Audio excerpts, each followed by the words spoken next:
अस्सलाम वालेकुम। मेरे बुजुर्गों, नौजवान साथियों, आपने जो ये मान सम्मान मुझे दिया है,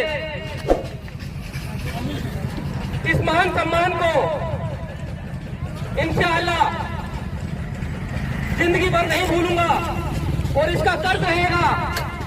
और आप लोगों की दुआएं रही तो इंशाअल्लाह इस कर्ज का मैं इसी 5 साल में 2023 में इंशाअल्लाह कर्ज भी चुकाना चाहूंगा। सबसे बड़ी बात, आपने जो मान सम्मान दिया, इस मान सम्मान से इलाके के लोगों को ये संदेश भी दिया है, ये बताया भी है, जो यहाँ नुमाइंदे हैं जो कहते हैं कि हमसे डरते हैं, पुलिस से डरते हैं, माशाअल्लाह उसका बहुत अच्छा जवाब भी है। और इंशाअल्लाह किसी को डरने की जरूरत नहीं है। हम आपके साथ खड़े हैं, पार्टी खड़ी है। अगर कोई गोली भी चलाएगा तो पहले हमारे सीने पर लगेगी, बाद में आपके सीने पर लगेगी। किसी माई के लाल में हिम्मत नहीं है जो हमको छेड़ सके और जो हमसे कुछ कर सके। हम संविधान के दायरे में अपनी मांगों को उठाते रहेंगे और अपने हक हकूक की लड़ाई लड़ते रहेंगे। हमारी पार्टी AIMN पार्टी हक हकूक की लड़ाई, हर गरीब मजलूम की लड़ाई बड़ी मजबूती से लड़ती है। और वो लड़ाई माशाअल्लाह आपने और मजबूत कर दी है। ये लड़ाई कोई एक की लड़ाई नहीं, 3600 बिरादरी की लड़ाई है।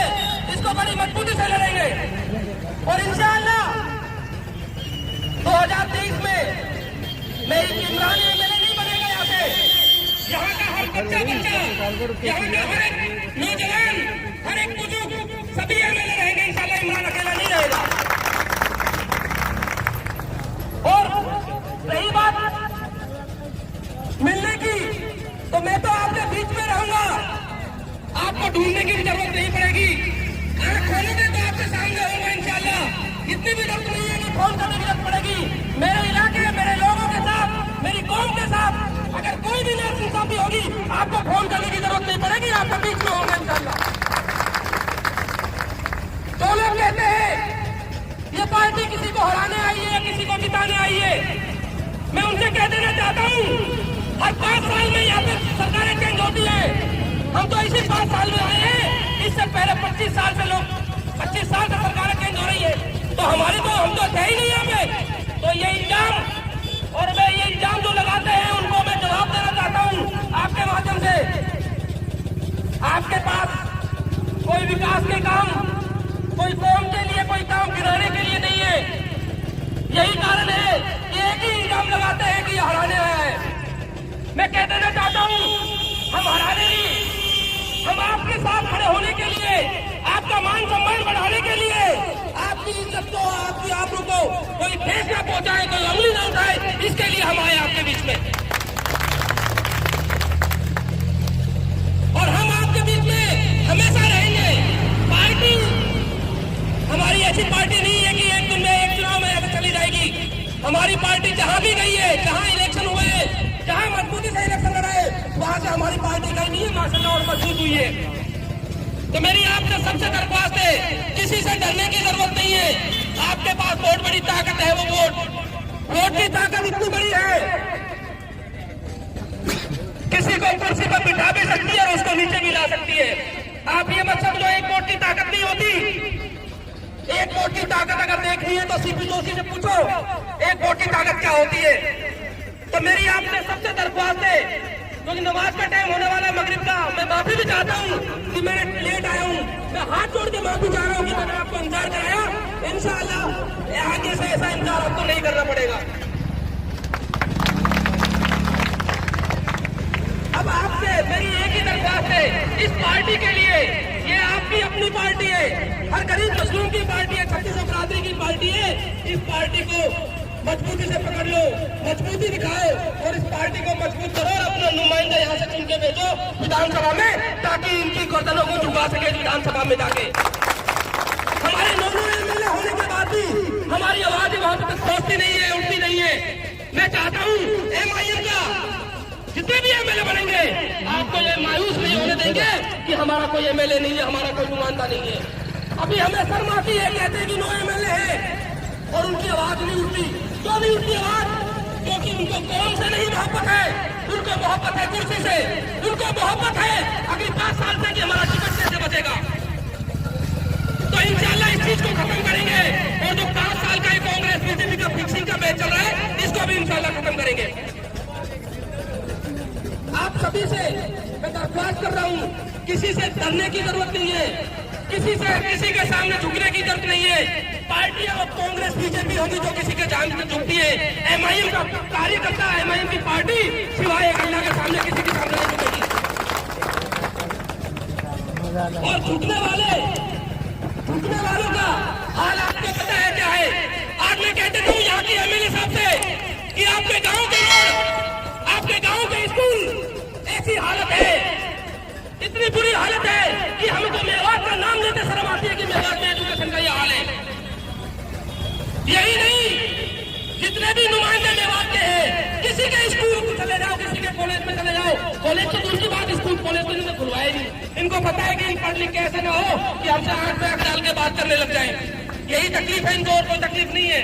आज हमारे बच्चे नौजवान IAS या IAS RS बनने के काबिल है, लेकिन उनके पास व्यवस्था नहीं है पढ़ाई की, व्यवस्था नहीं की इन्होंने। और व्यवस्था का कारण है सबसे बड़ा कि आज हमारे नौजवान बेरोजगार है। आज यहाँ पे रोजगार के लिए एक होर्डिंग लग जाती है इंडस्ट्रियल एरिया की और उसके अंदर कंपनियां नहीं है। क्यों नहीं है? क्योंकि कोई चाहता नहीं, यहाँ का नुमाइंदा या यहाँ की कोई भी, कि यहाँ के लोग रोजगार करें और ये आगे बढ़े। मैं आपसे वादा कर रहा हूँ, अगर हमारा नुमाइंदा जीतता है, मैं सरकार की बात नहीं कर रहा, अगर हमारा नुमाइंदा जीतता है, आपको रोड तो बिजली, सड़क और ये बिजली में इस पर 70 साल से इलेक्शन लड़ते आ रहे हैं कि हम रोड बना देंगे, हम शिक्षा का व्यवस्था अच्छे कर देंगे। इस पे इंशाल्लाह दोबारा इलेक्शन नहीं होगा, क्योंकि ये 5 साल में ये सारी चीजें खत्म कर देंगे अगर हम सत्ता में आए। सबसे बड़ी चीज, जब एजुकेशन का मामला आता है तो इनकी जबानें बंद क्यों होती है? क्यों नहीं कहते? आज मैंने सुना है कि इंग्लिश मीडियम कर दिया, उसमें टीचर ही नहीं है। ऐसे ऐसे स्कूल है जहां पर 300 बच्चे हैं, दो कमरे हैं, एक टीचर है या 2 टीचर है। क्यों? क्योंकि हमने इनसे सवाल नहीं किए, हमने इनसे हिसाब नहीं लिया 5 साल का।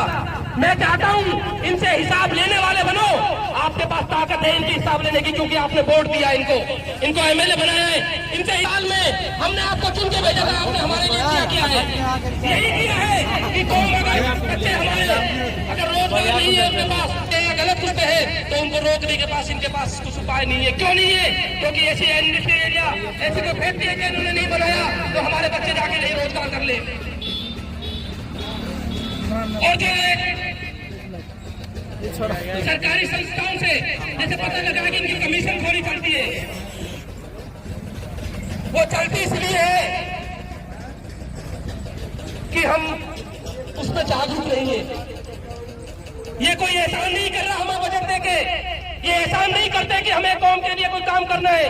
मैं कहता हूं इनसे हिसाब लो, 5 साल का हिसाब मांगो, ठोक के मांगो, डरने की जरूरत नहीं है। अगर डरोगे तो मैं कह रहा हूं फिर 5 साल आपको रोना पड़ेगा, डरने की जरूरत नहीं है। इनसे हिसाब मांगो 5 साल का कि 5 साल आपको दिया, आपने हमारे लिए क्या किया। आज कॉलेज की बात करते हैं तो कहते हैं कि अनाउंस हो गया, कॉलेज बन रहा है, लेकिन बनता कुछ नहीं है। मैं बोलता हूं कांग्रेस की नीति है सिर्फ अनाउंस करना, घोषणा करना, धरातल पे कुछ नहीं दिखता। और इसी का कारण है कि हम इतने पिछड़े हुए हैं। आज मेवात विकास बोर्ड की हालत देखो, क्या मेवात में कौन सा विकास हो रहा है, कहां पैसे लग रहे हैं? क्योंकि इनकी, मैं फिर कह रहा हूं, आपको बदलाव करना पड़ेगा, इनसे सवाल पूछने पड़ेंगे, इनसे हिसाब लेना पड़ेगा। और ये बीजेपी वालों से मैं कह रहा हूं इनसे बच के रहना। ये बीजेपी वाले वो है तो भाई को भाई से लड़ाते हैं, हिंदू मुसलमान को लड़ाते हैं। इनसे बच के रहना, इनको वोट देना। मैं कहता हूं कि अपने आप के भाईचारे को खत्म कर रहे हो आप, और इन्होंने जब तक भाईचारा इन्होंने खत्म किया है। आपके पास बहुत उदाहरण है। इन्होंने जो हालात किए हैं, देश के जो हालात है, वो बीजेपी की देन है, वो बीजेपी के कारनामे हैं। इस बीजेपी ने भाई को भाई से, हिंदू को मुसलमान से, यानी इतने बुरा हाल किया हुआ देश में। अगर देश को बचाना है तो इस बीजेपी को सत्ता से उखाड़ फेंकना पड़ेगा भाइयों आपको। बीजेपी को सत्ता से उखाड़ फेंकना पड़ेगा, वो ताकत आपके पास है। मैं उनसे भी कहना चाहता हूं जो बीजेपी को सपोर्ट करते हो करते हैं, ठीक है, अच्छी बात है, सबको आजादी है, कोई किसी को भी वोट कर सकता है, किसी भी पार्टी को ज्वाइन कर सकता है, लेकिन उनसे भी हिसाब पूछो, उनसे भी हिसाब लो। आप इस पार्टी की नुमाइंदगी कर रहे हो, पार्टी के रहे हो, इन्होंने देश के लिए क्या ऐसा काम किया है? मैं तो मेवात के लिए पूछा हूँ, मेवात के लिए क्या ऐसा काम किया जो हम इनकी सपोर्ट करें? आप इनसे बचो। ये दोनों ही, एक सामने से वार करती है, एक पीछे से करती है, कम नहीं है दोनों में कोई भी। और एक चीज और मैं बता देता हूं कि ये गांव वाली कहावत है कि गधे की पोंछ पकड़ रखी है। अब गधे की पोंछ पकड़ोगे तो लाठी मारेगा और कुछ तो करेगा। कोई पोंछ पकड़ के लात मार रहा, खूनम खून हो पड़ा है, तो आंसू कह रहा है कोई भाई कहां कर रहा हो, तू खूनम खून हो रहा है, छोड़ के ना करो। नू कह रहा तो मेरा खूनम खून तो दिख रहा, मेरी पकड़ ना दिख रही, मेरी पकड़ कितनी मजबूत है। तो भाई ऐसी पकड़ को कोई फायदा ना है। आप पकड़ ऐसी बनाओ, ऐसी पार्टी से बनाओ, ऐसे नुमाइंदे से बनाओ जो आपके बीच में खड़ा रहे, आपके हक हकूक की लड़ाई लड़ सके और आपके बीच में हर समस्या को समाधान कर सके। मैं फिर कहना चाहता हूं, किसी से डरने की जरूरत नहीं है। डरने वाला टाइम मेरे हिसाब से निकल गया। किसी से डरने की जरूरत नहीं है। एमआईएम पार्टी, ओवैसी साहब की पार्टी आपके साथ खड़ी है, कंधे से कंधा लगा के खड़ी है। इनकी जमीन खिसकने लगी है, इल्जाम लगाएंगे, करो मत, पता नहीं क्या क्या इल्जाम लगाएंगे। इनका काम सिर्फ इल्जाम लगाना है, अपना काम गिनाना नहीं है, क्योंकि इन्होंने काम किया नहीं। मैं इसी के साथ अपनी बात खत्म करता हूँ कि नमाज का टाइम हो रहा है। आप सभी लोग आए, बहुत बहुत शुक्रिया।